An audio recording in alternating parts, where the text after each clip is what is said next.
Olá para todos, mais uma vez gravando então um vídeo para o meu canal Realidade Espiritual Jocir Sartor, e dessa vez vou falar de um trecho do meu livro, que Caminhos da Evolução Humana, onde eu falo sobre vários assuntos. Eu gravei um vídeo umas 2 ou 3 semanas atrás, falando especificamente dos assuntos que o meu livro aborda. E se vocês quiserem ver lá na minha playlist, no meu canal, vocês vão ver que eu falo especificamente dos assuntos abordados. E entre esses assuntos abordados, eu, por achar de grande importância, assim como eu falo das colônias espirituais, dos centros intraterrenos, eu também mencionei os centros intraoceânicos. E nesses centros intraoceânicos existem atividades de tão grande importância quanto dos centros intraterrenos e das colônias espirituais, porque todos estão unidos no mesmo objetivo desses seres mais evoluídos, desses seres que nós chamamos de luz, seres de luz, as hierarquias, e toda uma equipe gigante de seres que estão trabalhando no planeta para transmutar as energias densas, para trabalhar naqueles dessa humanidade que dão abertura para receber energias superiores e ir transmutando nesse processo todo de transformação que está ocorrendo no nosso planeta, onde todas as transformações englobam também o plano físico. E a gente está vendo, qualquer pessoa que possa consultar a internet vai ver que todos os dias aparecem grandes desastres naturais, e as pessoas também se veem mexidas porque todas essas energias estão modificando as características energéticas, os campos energéticos que influenciam a Terra. Outro dia mesmo ainda estava comentando com o pessoal do grupo de estudos que eu coordeno, onde mencionei que as ressonâncias Schumann, ou também alguns conhecem como frequências Schumann, atingiu no início dessa semana os 61 Hz por segundo, sendo que o normal para o nosso planeta aqui é 7,83 Hz por segundo. Então vocês veem que esse pico que se dá em certos momentos do dia, nessa ocasião aconteceu no nosso horário na madrugada, no início da madrugada. E são picos que atingem um nível altíssimo de alta frequência e que mexe com todo mundo, com certeza. As pessoas que estão mais densas sofrem mais desequilíbrios, porque é uma mudança de energia brusca, depois tende a baixar esses picos, não fica naquele nível, que nem esse exemplo que eu dei, que aconteceu esses dias, de 61 Hz, mas baixa, muitas vezes volta aos 7,83, volta aos 9, aos 10 Hz, para lá pelas tantas, num certo momento, isso é tudo coordenado pelos amigos maiores, vai dar um outro pico, vai chegar lá nos 20, 30, 40, 50 ou mais, né, como nessa ocasião. Então, toda essa transformação que está acontecendo na Terra, em grande parte existe a atuação dos centros também intraoceânicos. Esses centros não são muito falados, não são muito divulgados, mais o Trigueirinho, que falou nos seus livros, inclusive no livro Os Oceanos Têm Ouvidos, ele menciona alguns detalhes desses centros, mas também em alguns outros livros dele ele menciona. E eu, com mais alguns integrantes do grupo, ao longo de muitos anos de trabalho junto com a espiritualidade maior, entrando em momentos de sintonia, de meditação, pude perceber a existência real desses centros, onde inclusive eu com os outros integrantes do grupo e outras pessoas, evidentemente, que existem mundo afora, fomos levados em algumas ocasiões para sermos trabalhados, mas também para conhecermos, para recebermos instruções dos amigos maiores, das hierarquias, para nos preparar diante de um trabalho maior, que a todo momento é necessário ser realizado. Então, ali no meu livro eu coloquei, eles se assemelham com centros intraterrenos em vários aspectos, exceto que estão abaixo do leito dos oceanos. Outro detalhe que diferencia os centros intraterrenos é que os centros intraoceânicos trabalham com energias ainda mais refinadas, com funções bem específicas atuando na humanidade e na natureza. Então, essa característica é bem evidente dos centros intraoceânicos, que eles têm, se formos comparar com as colônias espirituais, com os centros intraterrenos, os centros intraoceânicos têm uma qualidade, vamos dizer, uma frequência vibratória mais elevada ainda. E é por isso, então, como eu coloquei no livro, que a atuação dos centros intraoceânicos é bem mais reservada em relação ao trabalho feito diretamente com a humanidade. Então, não são todas as pessoas que são trabalhadas por esses centros intraoceânicos, não são todas as pessoas que são levadas a esses centros intraoceânicos, geralmente durante o sono físico, os amigos maiores, percebendo a abertura que a pessoa dá, ela pode ser encaminhada, e não só a abertura, né, mas a atitude da pessoa de ser voltada para o bem maior, para o bem do próximo, deixa a porta aberta para que esse tipo de atuação superior dos amigos maiores atue para ajudar as pessoas que precisam, eventualmente, receber energia, serem revitalizados seus corpos sutis e assim estarem mais em harmonia e em equilíbrio. Então, a localização deles, que nem eu vou passar para vocês, que eu coloquei no meu livro.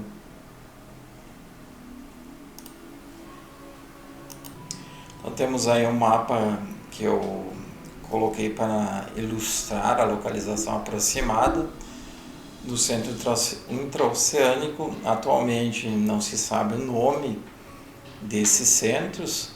O próprio Trigueirinho não deu nome aos centros intraoceânicos, como ele fez com os intraterrenos. Mas então eu coloquei Centro Intraoceânico 1, Centro Intraoceânico 2, para nós termos uma referência. Então ali, esse aí é um dos centros intraoceânicos que fica na costa ali do México, perto da ilha de Guadalupe, mais precisamente na costa noroeste do México. E ali é interessante que geralmente onde tem esses centros intraterrenos, intraoceânicos, melhor dizendo, eles aparecem, as pessoas veem, visualizam seguidamente as naves que trabalham nesses centros. Então, é claro, muita gente não acredita, acha bobagem e tal, mas inclusive naves das forças aéreas norte-americanas e mexicanas,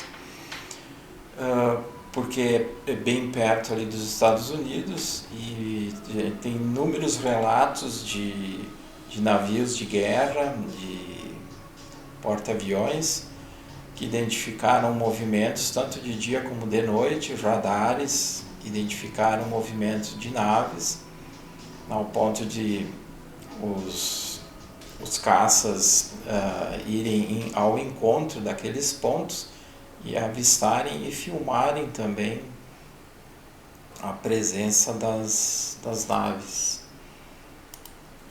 Então é claro que para muita gente isso ainda é uma fantasia, mas a realidade do que está ocorrendo no planeta está aí evidenciada. O outro centro então está ali na região norte do Oceano Atlântico. Então é na outra costa, no outro lado dos Estados Unidos, mais ou menos próximo dos Estados Unidos, a costa sudeste, mais ou menos perto de Virginia Beach e Jacksonville, e um pouco acima das Bahamas, inclusive onde tem o famoso Triângulo das Bermudas. Então a gente vê que por que existe todos aqueles fenômenos, hoje em dia bem menos de aparições de naves, mas também de desaparecimento de aviões, de barcos, que ao longo dos anos, principalmente durante a Segunda Guerra Mundial e no pós-guerra, aconteceram inúmeros relatos e de pilotos que inclusive quando se deram de conta conseguiram voltar, pousar o seu avião. Se passou vários dias, mais de semana, num voo que era para durar apenas algumas horas. Então é a evidência de que existe todo um campo de energia ali que atua diretamente sobre não apenas a parte energética do planeta, mas também a parte física. E aí, nesses centros intraoceânicos, pelo que os amigos maiores têm nos mostrado, eles trabalham diretamente então com várias partes da natureza, os reinos da natureza, mineral, vegetal, animal, elemental e também, claro, o reino humano, como eu falei antes. O outro centro intraoceânico que existe é nessa altura próximo das Ilhas Malvinas, ou Ilhas Falkland, como os ingleses chamam, e ele está lá no extremo sul da América do Sul, mais ou menos já na região da Patagônia argentina, chilena, né? Só que para o lado do Oceano Atlântico, também com suas várias funções que na maioria das vezes não sabemos exatamente quais são essas funções. Sabemos assim do modo geral, como eu comentei, mas nada muito específico. Aqui vemos então um outro centro intraoceânico, que eu chamo de centro intraoceânico número 4, então situado no sul do Japão, no norte do Oceano Pacífico.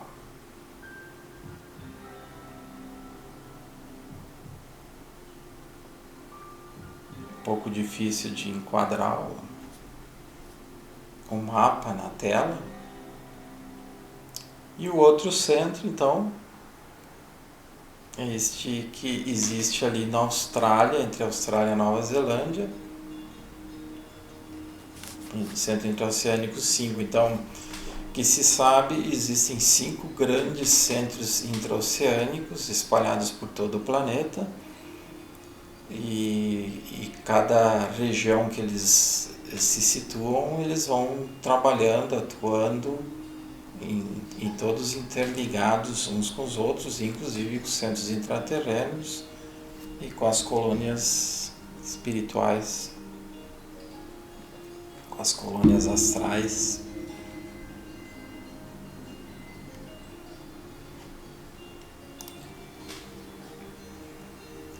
Então são vários relatos sobre avistamentos de naves que eu coloquei no livro, então, para esclarecer as pessoas, intraterrenas ou intraoceânicas mundo afora. Inúmeras foram avistadas, especialmente nas regiões litorâneas próximas aos centros intraoceânicos.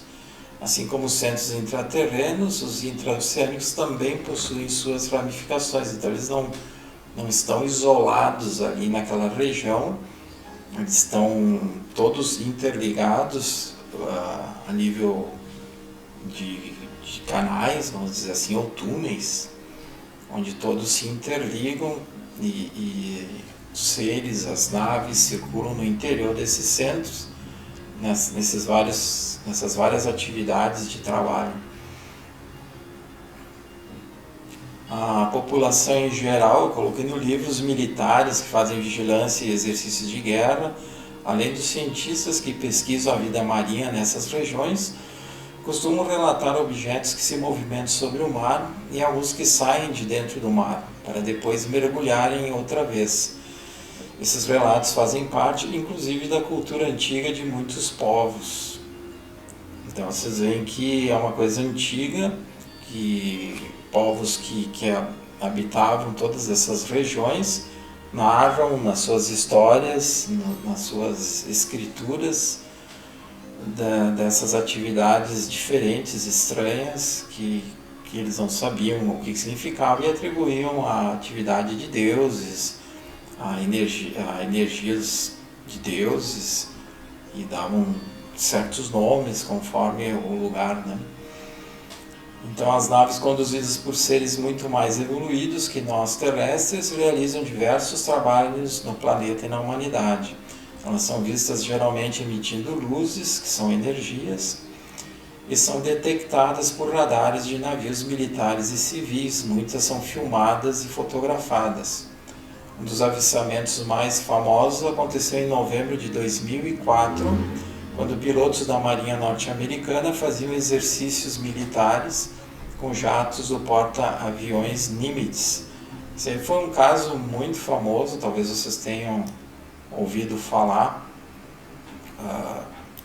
Saiu em vários programas do Discovery, do History Channel, aqueles programas que eles mostram ou falam sobre OVNIs, UFOs, né?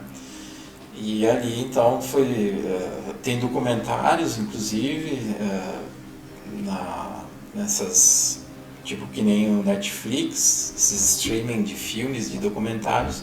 Existem documentários que falam sobre, inclusive, esses fatos bem interessantes. E aí continuei colocando o radar desses porta-aviões, capturou um objeto que realizava manobras incomuns. Então vários caças F-18 foram direcionados para ver do que se tratava. Nesse momento tinha um exercício militar acontecendo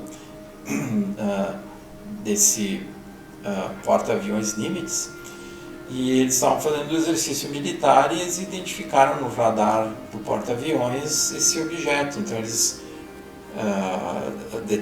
o comandante determinou que alguns pilotos se direcionassem com seus jatos, e um dos pilotos, que era o comandante dessa esquadra que foi designada, era o comandante piloto David Fravor. Ele conseguiu acompanhar a nave com seu jato por alguns minutos, descrevendo-a como um grande tic-tac, porque ele se referia àquele pêndulo que tem nos relógios grandes, os relógios tic-tac. Então ele descreveu esse objeto, essa nave, como um tic-tac, parecia uma coisa redonda, de cor branca, com aproximadamente 12 metros de comprimento, que ele realizou várias manobras em altíssimas velocidades. Então, justamente, não foi só esse David Fravor que visualizou, inclusive ele filmou com as câmeras do avião dele, do caça dele, mas também teve os outros pilotos que testemunharam, inclusive uma piloto mulher que fazia parte dessa equipe, e ela dá depoimentos nesse documentário que eu mencionei sobre esse fato. Então, o que aconteceu? O que eles viram, né, e descreveram? Essa nave emergiu do mar diante dos pilotos e depois desapareceu, ou seja, se desmaterializou. Então, é uma das propriedades que os amigos maiores usam, é se materializar e se desmaterializar, tanto eles próprios como as naves, ou um trabalho de cura que esteja sendo realizado, eles podem materializar órgãos ou desmaterializar tumores, por exemplo. Isso aí aconteceu inúmeras vezes, inclusive no grupo que eu faço parte, os trabalhos de cura, as chamadas cirurgias espirituais. Então, basicamente é o mesmo processo. As naves se materializam, ou seja, elas baixam a frequência vibratória que elas têm com os seus devidos ocupantes para serem vistas por nós encarnados. Elas também fazem isso não só para serem vistas, mas para atuarem com energias mais densas, transmutando energias mais densas que ficam concentradas em determinadas partes do planeta. E depois, quando terminado esse trabalho, elas elevam a frequência vibratória delas e elas simplesmente desaparecem e todo mundo que está ali testemunhando essa manifestação simplesmente diz que eles desaparecem ou que elas sumiram em alta velocidade. Na realidade, elas se desmaterializaram, muitas vezes elas continuam nesse local, mas não são mais vistas e nem registradas pelos radares. Então eu coloquei ali no livro, com certeza não foi obra do acaso que os radares militares captaram aquela nave, já que depois disso os próprios pilotos militares trouxeram à tona esse acontecimento, que geralmente é escondido do público em geral, escondido pelas autoridades, né, por aqueles que são responsáveis por coordenar um país. Certamente que essas evidências fazem parte dos planos das hierarquias para despertar a consciência terrestre diante de uma realidade muito superior e transcendente, que vai além do limite do mundo material. Apesar dos esforços dos líderes militares e políticos para deixar a humanidade sempre alienada de tantas informações sobre as energias e seus potenciais, sobre a vida extrafísica, hoje vivemos nova fase onde todas essas realidades estão vindo à tona, pois um momento de mudanças importantes chegou para essa humanidade tão materializada, focada apenas no mundo tridimensional e com a mente fixada nas ideias newtonianas de uma física mecanicista limitada.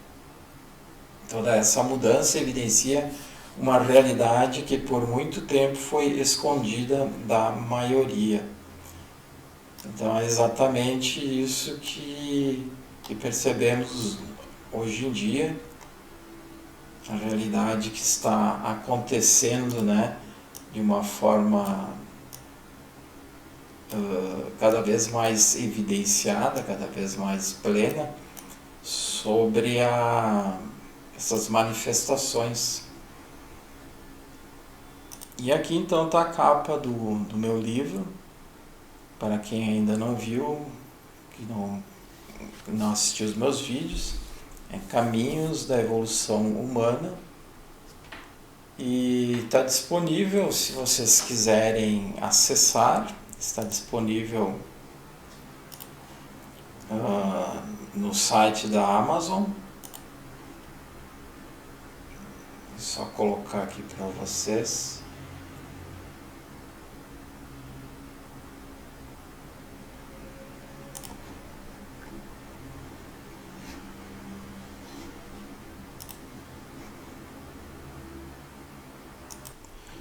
Então, como eu disse, está disponível no site da Amazon e no site da Hotmart, no site da Educas, entre outros.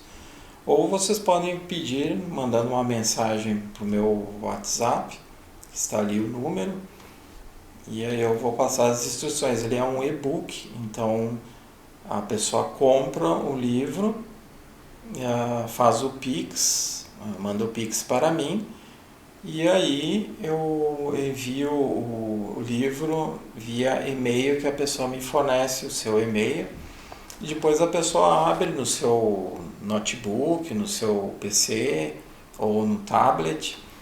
E também tem muita gente que não gosta de ler um livro em computador, em tela, né? Então o que, que as pessoas podem fazer? Já tem algumas que até já estão fazendo isso, já me falaram. Elas pegam e levam o arquivo, que é em PDF, levam para uma copiadora e lá eles pedem para encadernar o livro. Então o livro fica encadernado com capa, com espiral. É uma opção também para quem quiser adquirir ele e ter ele como um livro físico. Então era isso que eu queria passar para vocês sobre os centros intraoceânicos, dar uma noção para vocês da importância das funções desses centros e das suas localizações. Se ainda não se inscreveram no meu canal, se inscrevam, deem um gostei para o YouTube divulgar o meu canal, para mais pessoas assistirem esses assuntos que eu trago seguidamente para vocês. E até o próximo encontro, o próximo vídeo, onde estarei falando de outros assuntos. Até mais!